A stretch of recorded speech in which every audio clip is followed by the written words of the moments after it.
안녕하세요. 포항공과대학교 박소원입니다.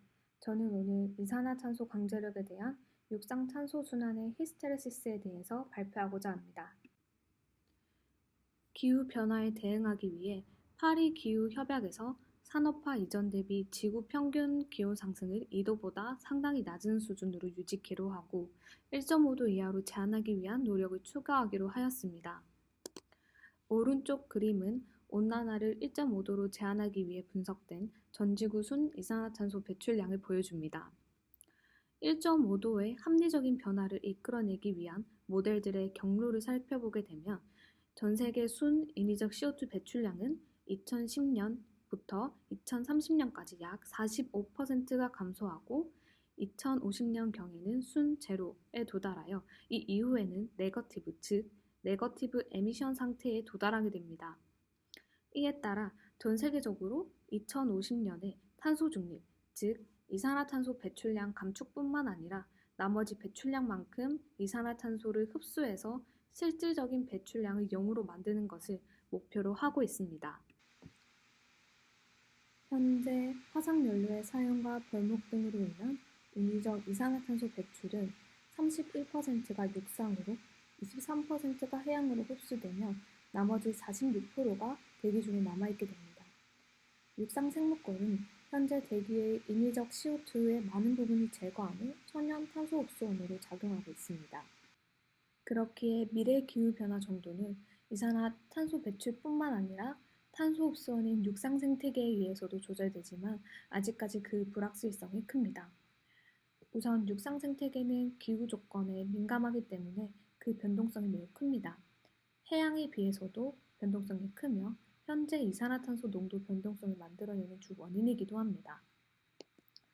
뿐만 아니라 모델의 Concentration Driven Simulation에서 모의된 육상과 해양의 카본 업테이크를 살펴보면 육상 탄소 흡수 예측의 불확실성이 매우 큰 것을 확인할 수 있습니다. 특히 탄소 중립 이후 네거티브 에미션 상태에서 육상 탄소 순환에 대한 이해가 많이 부족한 실정입니다. 이산화탄소 증감 실험을 통해 육상탄소 과역성에 대해 살펴본 선행 연구들이 있는데요. 가장 최근 발표된 어세스 ESM 모델을 이용한 연구에서는 이산화탄소 증감 실험에서 피크 이전에 육상탄소 저장량이 감소하기 시작하여 이산화탄소 농도가 산업혁명 이전으로 돌아오더라도 오버슈팅이 발생하여 육지에서 대기 중으로 약 40기가톤 칼본의 탄소가 방출될 수 있음을 보여주었습니다.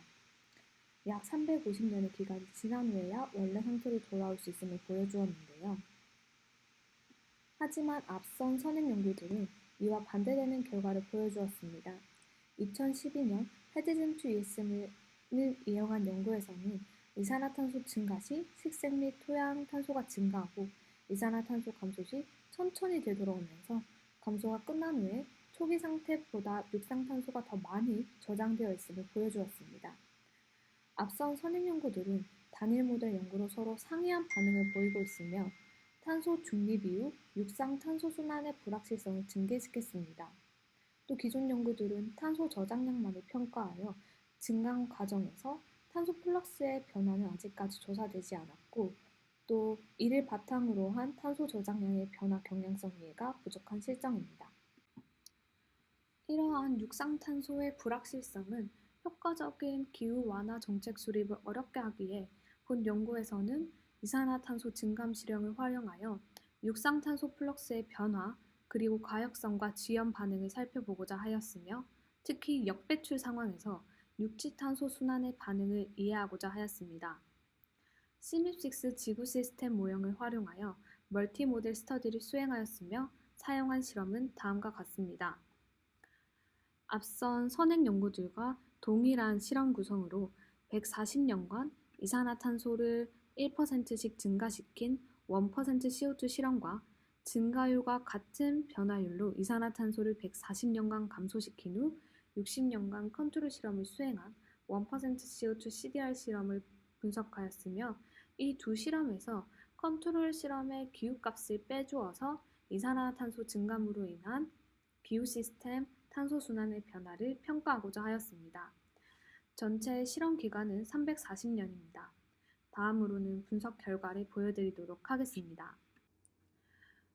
우선 전 지구 규모에서 각 변수의 시간적 변화를 먼저 살펴보았습니다.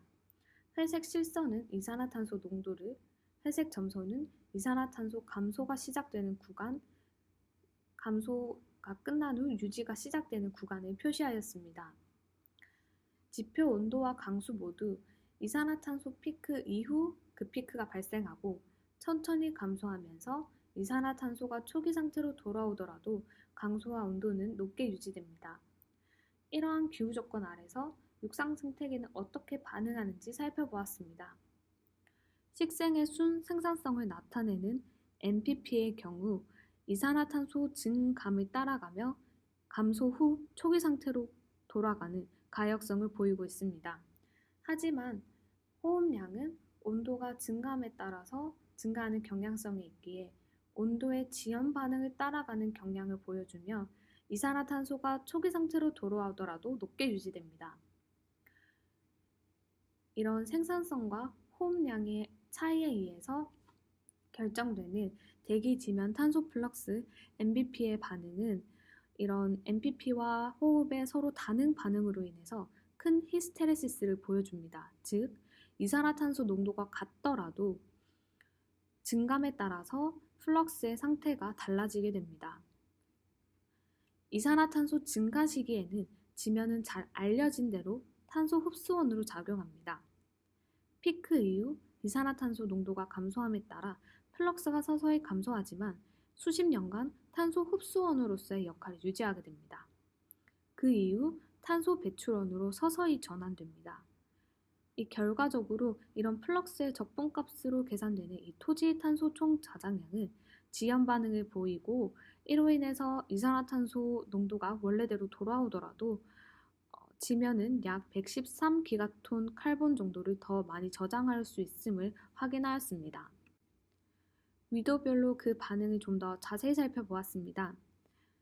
그림은 X축은 모델의 연도, Y축은 각 위도별 평균 혹은 합 변화를 보여주고 있습니다. 온도의 경우 전반적으로 위도별로 반응이 비슷하지만 강수의 경우는 고위도를 제외하고는 비균질적인 반응을 보이고 있습니다. 고위도 지역은 낮은 온도로 인해서 식물의 성장이 저해되는 지역인데 이 지역에서 온도와 강수 반응의 히스테레시스 렉으로 인해서 식물 성장에 호조건이 주어지게 되며 이로 인해서 LAI 이 변수 식생 지수를 살펴보면 레그가 저위도보다는 고위도 지역에서 더 크게 나타나는 것을 확인할 수 있습니다. 이러한 레그는 지면 해양 탄소 플럭스인 NBP에서 더 자세히 보이는데요. NBP 또한 고위도로 갈수록 지연 시간 규모가 더 길어지는 것을 확인할 수 있습니다. 이에 따라 적도 지역의 탄소 저장량은 이산화탄소 증감 시기 내에서 거의 가역적인 반응을 보여주는 반면 고위도 지역에서는 이러한 히스테레시스 렉으로 인해서 더 많은 탄소를 저장할 수 있게 됨을 확인하였습니다. 육상 탄소 저장량의 특성을 지역 규모에서 확인하기 위해 더블링 CO2에서 램프 다운 시기와 업 시기의 육지탄소 총 저장량의 차이를 계산하고 이산화탄소 감소가 끝난 후, 즉 이산화탄소가 초기 상태로 다시 돌아왔을 때의 육상 탄소의 아노말리를 계산해서 공간적인 패턴을 확인해 보았습니다. 파지티브 아노말리는 램프 다운 기간에 탄소 저장량이 더 많다는 것을 의미하며 95% 실내 구간에서 유의미한 변화만을 보여주고 있습니다. 더블링 CO2 시점에서는 북반구 침엽수림지대, 동아시아, 마리타임 컨티넌트 지역에서 역배출 시기에 CO2 증가 시기보다 유의미하게 더 많은 탄소를 보유하고 있음을 보여줍니다. 이를 이산화탄소가 감소가 끝난 시점의 패턴과 비교해보면 이 적도 지역의 탄소 저장량이 크게 감소하였으며 이는 적도 지역이 이산화탄소 증감 시기 내에서 굉장히 가역적임을 보여주고 있습니다. 하지만 고위도 지역 경우 특히 보리얼 포레스트 지역은 큰 히스테레시스 렉으로 인해서 여전히 더 많은 탄소를 저장하고 있음을 확인할 수 있습니다. 이 공간적 패턴에서 이 아마존 지역 그리고 판알틱 지역에서는 이 탄소 저장량의 변화가 유의미하지 않는데 이 위도별 합에서도 그 스프레드가 큰 것을 확인할 수 있습니다. 이에 모델 간 다양성을 좀 더 확인해 보고자 같은 CO2 농도에서 램프 다운 업시기의 차이로 계산된 이 탄소 저장량의 차이를 적도, 북반구 중위도, 고위도로 나누어서 스탠다드 데비에이션을 민으로 나눈 것으로 계산되는 이 코에피션트 오브 베리에이션을 계산하였습니다. 그 결과 이 판알틱 지역에서 CV가 가장 큰 것을 확인하였습니다. 즉, 판알틱 지역의 상대적인 모델 간 다양성이 가장 크게 나타난다는 것입니다. 그리하여 고위도 지역의 모델 간 다양성의 원인을 파악하고자 추가적으로 분석을 진행하였습니다. 패널 A의 X축은 램프다운이 끝난 시기의 토양탄소 변화량, Y축은 이산화탄소 증감 기간 내의 MPP와 호흡량의 비를 보여줍니다. 다른 모델과 달리 토양의 탄소 저장 능력이 램프다운 시기에 감소하는 것으로 모의한 두 모델에서 실험 기간 내내 생산성보다 호흡량의 변화가 더 큰 것을 확인하였습니다. 이 두 모델은 CLM5와 결합된 CSM2 노르웨이 ESM 모델로 영구 동토층의 과정과 탄소풀이 포함되어 있습니다. 그리하여 북위 65도 이상 지역에서 토양 탄소 기후값이 다른 모델들보다 15배 이상 높게 나타났고, 이로 인해 이 두 모델에서는 영구 동토층에서의 높은 유기 탄소 저장량이 호흡량까지 포함되어 있기에 호흡량이 생산성보다 더 크게 모의되었습니다.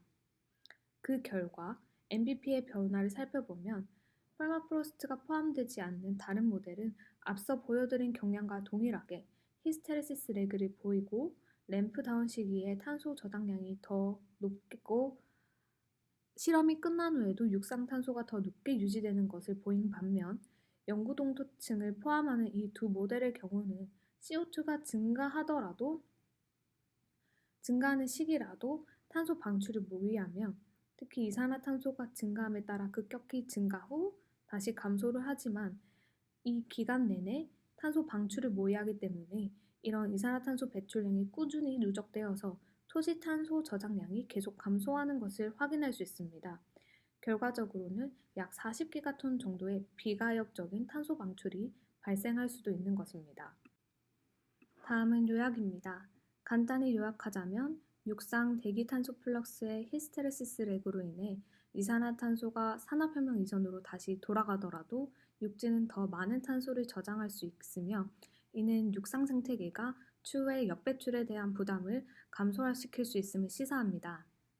고위도 지역으로 갈수록 지연 반응의 시간 규모가 길어지며 지역적으로는 북반구 측렵수림지대, 동아시아, 인도네시아 지역에서 역배출 시기에 더 많은 탄소를 보유할 수 있으므로 이러한 시간관적 특징은 조림 산업을 통한 효과적인 기후 완화 전략 수립에 도움을 줄 수 있을 것으로 기대됩니다. 하지만 탄소 중립 달성 이후 영구 동토층에서 추가적으로 비가역적인 탄소 방출이 발생할 수 있어 온난화의 위험이 있습니다.